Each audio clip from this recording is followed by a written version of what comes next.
Son varias cosas. Lo primero es acudir con un otorrinolaringólogo para realizar una revisión, o sea, se le ven los oídos para ver cómo están, primero el conducto auditivo externo, que esté libre, que no haya alguna malformación, que la membrana timpánica no esté abombada o que tenga líquido en el interior del oído, ¿sí? Porque todo eso nos puede dar a veces pérdidas auditivas de diferente tipo.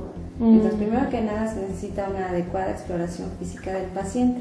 También nariz y garganta, porque a veces pacientes que tienen problemas de faringitis, de adenoiditis, también les puede inflamar la trompa de Eustaquio, que es la desembocadura del oído, como su drenaje, y al estar inflamado también ocasiona una sensación de oído tapado y hace que el niño no pueda escuchar adecuadamente.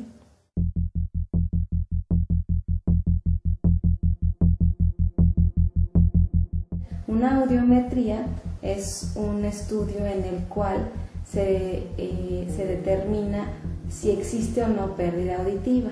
Se colocan unos especies de audífonos en los oídos, primero de un lado y después del otro, y se emiten sonidos a diferentes decibeles para ver si el paciente los está escuchando. Entonces, en base a esto, se emite una gráfica que sería más o menos algo similar a esto. Esto nos da una audición normal, por ejemplo.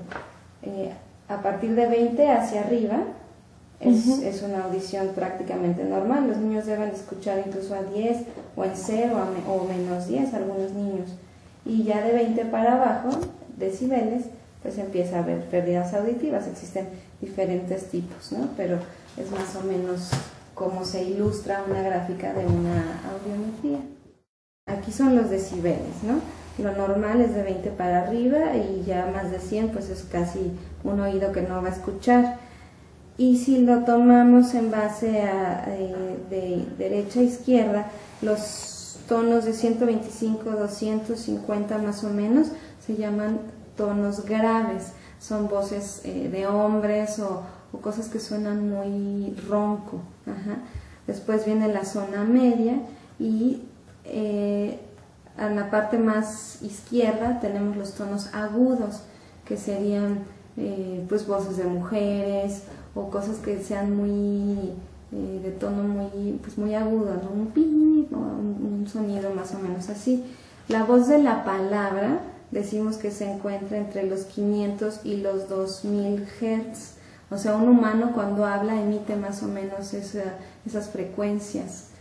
Ya algo muy agudo, pues son, no sé, un avión pasando a muy alto, cosas que nada más a lo mejor los perros a veces logran detectar y uno no nos damos cuenta, ¿no? Entonces siempre es bien importante considerar que esta parte esté conservada.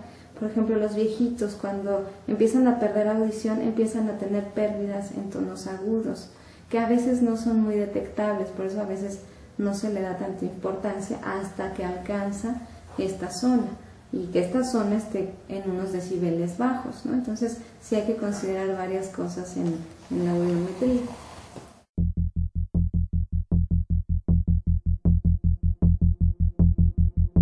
Ya después de haber hecho una exploración, se hace una pequeña prueba que se hace aquí en consultorio. Es una prueba muy viejita, pero es muy buena, que se llaman los diapasones. Entonces, en base a esto nos damos una idea si sí o no existe una pérdida auditiva. No a todos los pacientes los mandamos de entrada a realizar este estudio.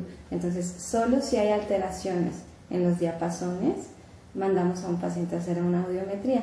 Si yo en la exploración física encuentro alguna alteración, a veces primero damos tratamiento, y si esto no corrige, entonces puedo hacer la audiometría.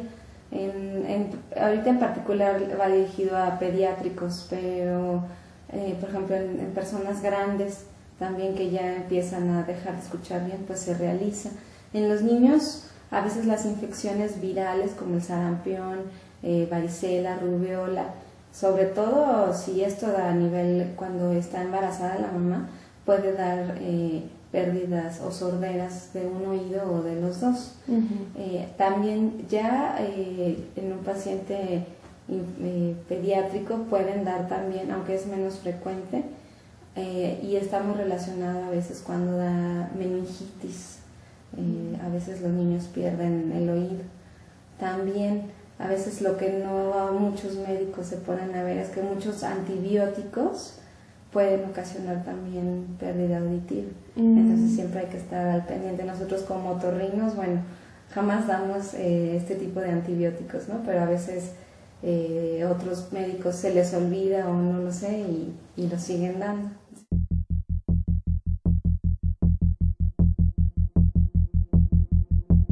Las pérdidas auditivas o hipoacusias se dividen y, por ejemplo, te decía yo que de 20 para abajo empieza a considerarse como una hipoacusia.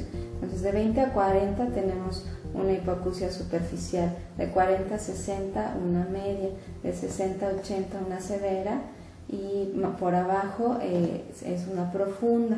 Entonces, eso ya lo hace el otorrino, ¿no? Le tiene que entregar al paciente, pues este niño tiene una hipoacusia de tal tipo, ¿no?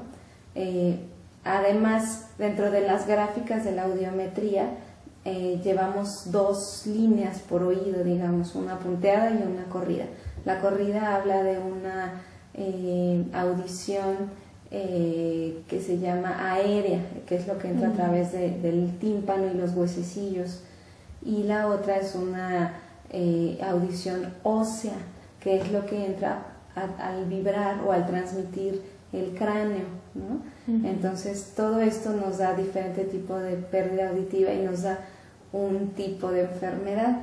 Por ejemplo, si yo tengo un niño que se enferma mucho la garganta y se está quedando moco en el oído medio, entonces nos va a dar una hipoacusia conductiva. ¿Qué es esto? Que la línea ósea va a estar por debajo de mi línea aérea.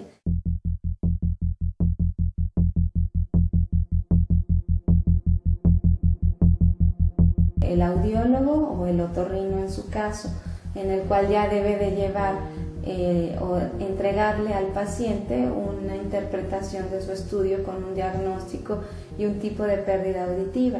Él debe de tener un diagnóstico y sí es importante que sepa, por ejemplo, a lo mejor si ya es una superficial, una media, una profunda, para saber cómo está escuchando ese niño. Si yo tengo un niño con una hipoacusia severa, pues él ya va a ser de entrada candidato a dependiendo de la enfermedad, pero a lo mejor a un aparato, ¿no?